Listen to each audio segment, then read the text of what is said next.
अब आ जाते हैं हम एक्सरसाइज 3.1 पर।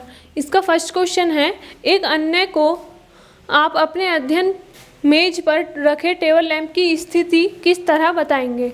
देखिए, इस क्वेश्चन में पूछा गया है कि कोई अदर व्यक्ति है, उसको आप अपने अध्ययन टेबल पर, मान लीजिए कि मेरा ये टेबल है, स्टडी टेबल है जिस पर बैठकर मैं स्टडी करती हूँ, ठीक है। उसके बाद मैं इसमें ये मैंने एक्सिस बना लिए हैं, वाई एक्सिस है और ये एक्स एक्सिस है। क्लियर। ये आपका मूल बिंदु है, जहाँ पर ये दोनों क्रॉस करेंगे वो आपका मूल बिंदु होगा। ये आपके मैंने पॉइंट बना लिए हैं कुछ 1 2 3 4, 1 2 3 4, और यहाँ पर आपका ये 1 2 और 3, 1 2 और 3। तो मैंने इस टेबल को मेज़र कर लिया है। यहाँ पर मैंने माना कि यहाँ पर मेरा रखा है टेबल लैंप इस तरीके से। ये आपका लैंप है, ठीक है। ये स्माइल कर रहा है लैंप। क्लियर। उसके बाद आप किस तरीके से इसकी स्थिति बताएंगे। देखिए, ये जो आपका एक टेबल है, ये उस पर ये आपका एक लैंप रखा हुआ है, आपको इसकी स्थिति बतानी है क्या है। तो मैंने क्या किया, सबसे पहले इस टेबल को मेज़र कर लिया इक्वल यूनिट्स में, 1 यूनिट की इक्वल यूनिट्स में, 1 2 3 4 एक्स एक्सिस पर, और वाई एक्सिस पे इक्वल 1 यूनिट में 1 2 3 यूनिट में इसको डिवाइड कर लिया है। अब देखेंगे, मैं अगर इस तरीके से करूं, डॉट डॉट करके इसको वर्टिकली और इधर से इसको हॉरिजॉन्टली, अगर मैं इसको मेज़र करूं तो ये पॉइंट आपका आ गया है लैंप की स्थिति। ये पॉइंट क्या है आपका, ये पॉइंट है आपका 3, एक्स एक्सिस पर 3 है और वाई एक्सिस पर 2 है। तो ये आपके निर्देशांक आ गए हैं। तो आप इसको इस तरीके से लिख सकते हैं, लैंप की स्थिति के लिए निर्देशांक 3 2 है। क्लियर। मापन की इकाई फीट में है, मतलब कि इसमें आपसे पूछा गया था कि टेबल लैंप की स्थिति बताइए।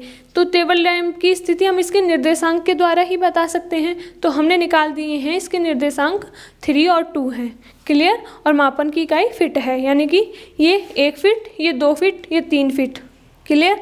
और ये 4 फीट। तो 3 फीट उसका एक्स एक्सिस पर है और 2 फीट ऊपर जाएंगे, यानी कि वाई एक्सिस पर जाएंगे, और आप उसको मिला देंगे उन पॉइंट्स को, तो आपकी लैंप की स्थिति आपको मिल जाएगी। अब बात करते हैं क्वेश्चन नंबर 2 की। देखिए, क्वेश्चन नंबर 2 जो है उसमें आपका थ्योरी बहुत ज़्यादा दी हुई है, तो उसे आप बुक से खुद से रीड करेंगे और अपनी नोटबुक में लिखेंगे। मैं उसका सल्यूशन कराऊंगी। ये क्वेश्चन नंबर 1 था आपका। क्वेश्चन नंबर 2 पर आ जाते हैं। क्वेश्चन नंबर 2 में आपका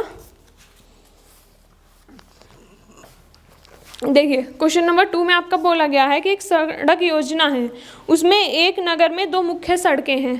कोई आपका नगर है, उसमें 2 मुख्य सड़कें हैं जो नगर के केंद्र पर मिलती हैं। मैं ऐसे बना सकती हूँ,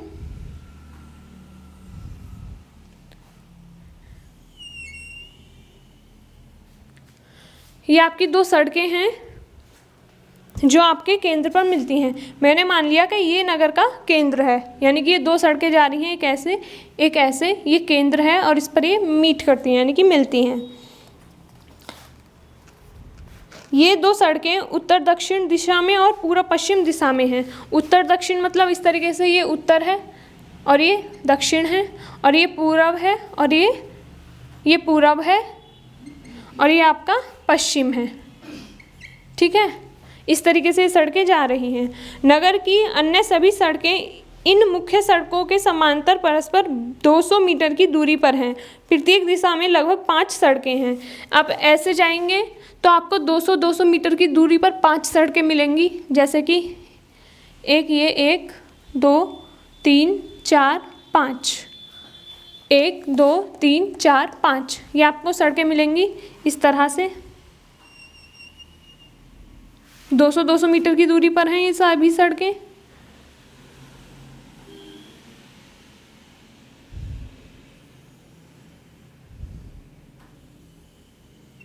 ठीक है। और दोनों तरफ से हैं, इधर से भी 5 सड़कें हैं, 1 2 3 4 और ये 5। देखिएगा मैं इसको किस तरीके से मीट करती हूँ, इस तरीके से। ये एक सड़क है आपकी, ये आपकी दूसरी सड़क है, ये आपकी तीसरी सड़क है, और ये आपकी चौथी, और ये आपकी 5वीं सड़क है, दोनों तरफ से। ठीक है, उसके बाद देखिए ये डिस्टेंस भी आपकी 200 है और ये भी, यानी कि ये क्या बन रहा है, वर्ग बन रहा है। आगे कहा गया है इस क्वेश्चन में प्रत्येक दिशा में 5 सड़कें हैं, ये मैंने 5 सड़कें बना दी हैं। 1 सेंटीमीटर बराबर 200 मीटर, यानी कि क्वेश्चन में बोला गया है कि आप 200 मीटर को 1 सेंटीमीटर मान लीजिए, कि मतलब ये आपकी 1 सेंटीमीटर है, ये भी 1 सेंटीमीटर है, तो मैं इसको 1 मान लूँगी। यहाँ से यहाँ तक ये कितना हो जाएगा, 2, ये 3, ये 4 और ये 5, इस तरीके से। उसके बाद बोला गया है मानकर आप अपनी नोटबुक में नगर का एक मॉडल बनाइए। ये हमने मॉडल बनाकर तैयार कर दिया है। सड़कों को एकल रेखाओं में निरूपित कीजिए। सड़कों को एकल रेखाओं में यानी कि सिंगल लाइन में निरूपित कीजिए, यानी कि आपकी फर्स्ट सड़क है, ये सेकंड है, ये थर्ड है, ये फोर्थ है और ये फिफ्थ है, इस तरीके से। उसके बाद बोला गया है आपका आगे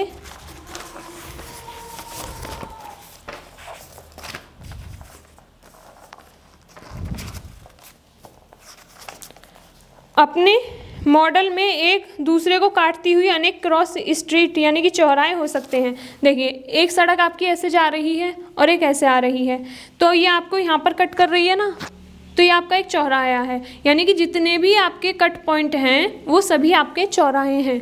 देखिए आप इसमें इधर भी जा सकते हैं, इधर भी, ऊपर भी और नीचे भी। जितने भी कट हैं उनमें आप 4 डायरेक्शंस में जा सकते हैं, ऊपर, नीचे, दाएं और बाएं। तो जितने भी कट पॉइंट हैं ये क्या हैं, आपके चौराहे हैं जो कि सड़कों के द्वारा काटे गए हैं। तो ये आपकी सड़क नंबर 5 है, ये आपकी सड़क 4 है, ये आपकी सड़क 3 है और ये आपकी सड़क यानी कि रोड आपका नंबर 2 है और ये सड़क आपकी 1 है। इस तरीके से हम यहाँ से देखेंगे तो ये आपकी सड़क नंबर 1 है, ये आपकी सड़क नंबर 2 है और ये आपकी सड़क नंबर 3 है और ये आपकी सड़क नंबर 4 है और ये आपका सड़क नंबर 5 है। क्लियर?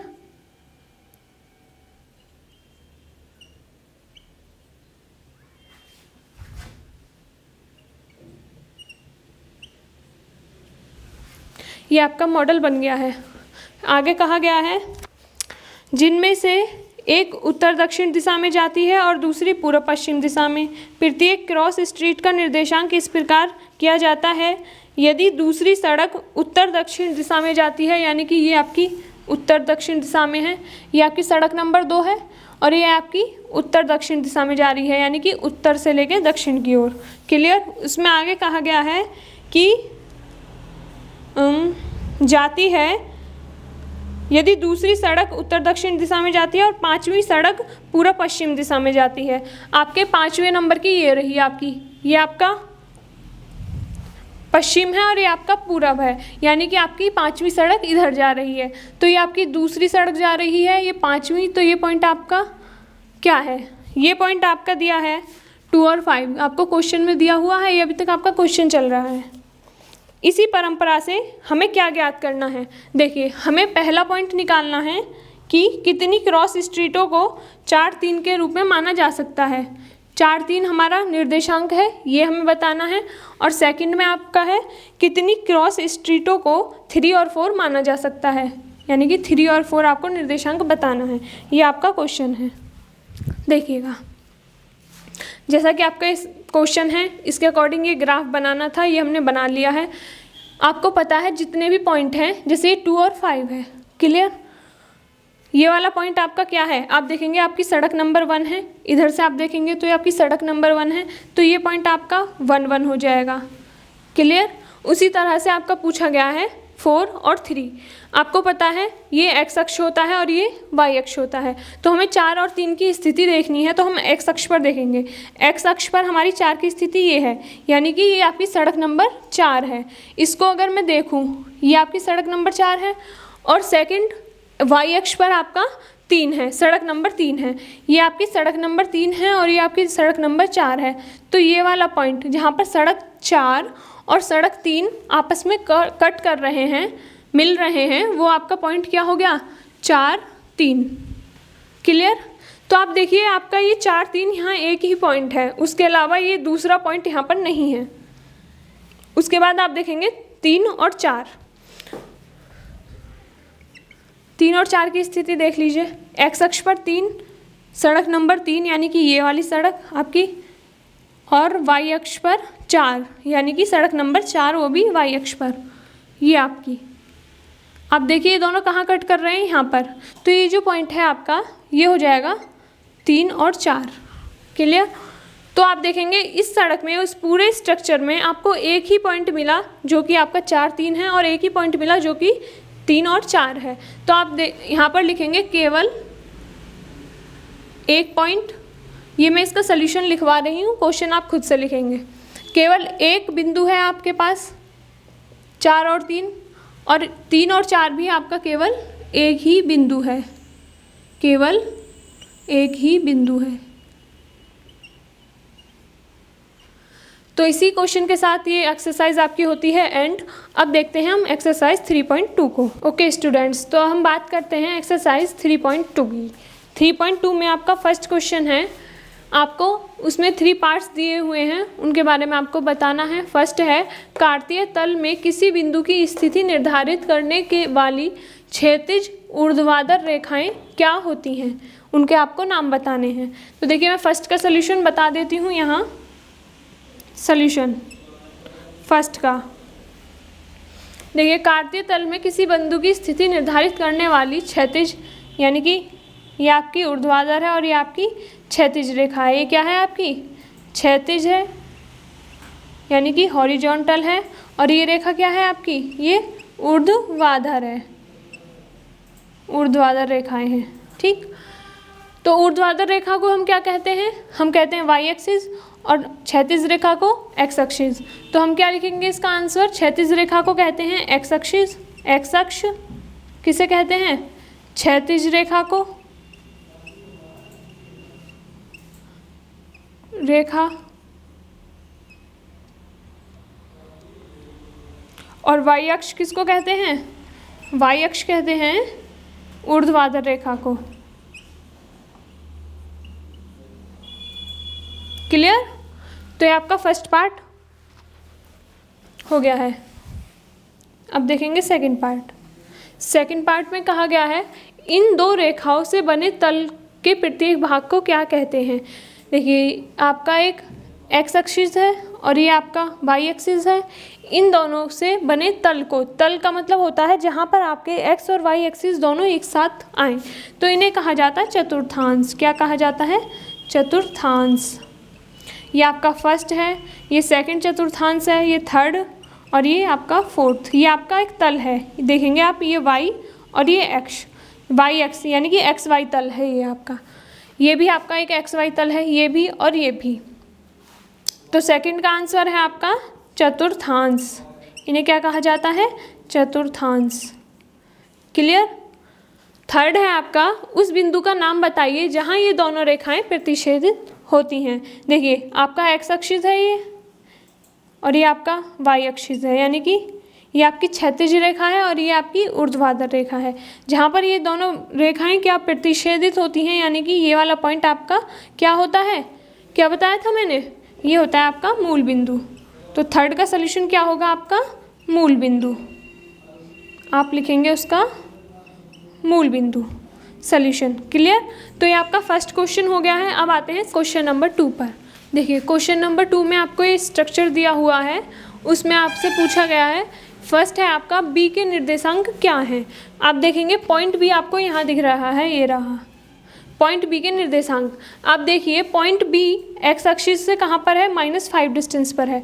तो -5 इस पॉइंट को -5, और वाई एक्सिस से देखेंगे 1 और 2 डिस्टेंस पर है। तो बी के निर्देशांक कितने हो जाएंगे आपके? -5 और 2। क्लियर? उसके बाद सी के निर्देशांक, सी देखेंगे, सी आपका ये रहा सी पॉइंट। आप देखेंगे एक्स अक्ष से ये कितनी दूरी पर है? 1 2 3 4 5 डिस्टेंस पर है, तो 5, और वाई एक्सिस से आप देखेंगे -5 डिस्टेंस पर है। तो इसके पॉइंट्स क्या हो जाएंगे आपके पास? 5 और -5, सी के पॉइंट। थर्ड है आपका -3 और -5 की आपको स्थिति बतानी है।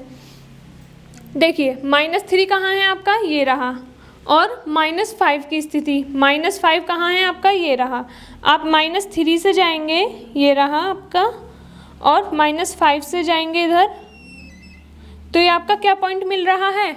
ई। तो आपका -3 और -5 जो निर्देशांक हैं वो आपके यहाँ पर हैं, उनका पूछा गया है बिंदु क्या है, तो वो क्या है आपका? ई, पॉइंट ई है। उसके बाद आपका 2 और -4, 2 आपका ये है और -4 आपका ये रहा। ये पॉइंट क्या है आपका? 2 और -4, ये क्या है आपका? जी। तो इसका उत्तर होगा जी। उसके बाद आते हैं 5 पार्ट में। 5 पार्ट में आपसे पॉइंट डी, जो कि आपका ये रहा, इसका भुज पूछा गया है। भुज क्या होता है आपका? एक्स अक्ष पर डिस्टेंस, एक्स अक्ष पर जो दूरी होती है उसे कहा जाता है भुज। तो देखेंगे डी एक्स अक्ष पर कहाँ पर जा रहा है? 6 पर, तो इसका भुज कितना हो जाएगा? 6। इसके पॉइंट क्या है? 6 और 2 हैं। क्लियर? एच की कोटि पूछी गई है नेक्स्ट क्वेश्चन में। एच ये रहा आपका, आप देखेंगे एक्स अक्ष पर ये आपका -5 डिस्टेंस तक है, और वाई अक्ष पर ये आपका -3 डिस्टेंस तक है। तो कोटि क्या होती है आपकी? वाई अक्ष। तो यहाँ पर ये क्या होगा आपका? -3। क्लियर? उसके बाद एल पॉइंट के निर्देशांक। एल पॉइंट कहाँ है आपका? ये रहा। एल पॉइंट आपका वाई अक्ष पर है, तो वाई अक्ष पर आपका एक्स 0 होता है और ये आपका 5, यानी कि भुज आपका 0 होता है और कोटि आपका 5 आपका एल पॉइंट पर है। तो एल के निर्देशांक 0 और 5 होगा। इसी तरह से आपको एम पॉइंट के निर्देशांक बताने। देखिए एम पॉइंट ये रहा, ये आपका कहाँ है? माइनस का एक्स अक्ष पर है, तो ये आपका -3 है, और एक्स अक्ष पर आपका वाई जो होता है वो क्या होता है? 0। तो इसे हम लिखेंगे एम के निर्देशांक आपके -3 और 0 हैं। तो ये आपका क्वेश्चन नंबर 2 कंप्लीट हो गया है। इसी के साथ ये एक्सरसाइज आपकी कंप्लीट होती है और ये चैप्टर भी आपका कंप्लीट होता है। Thank you very much.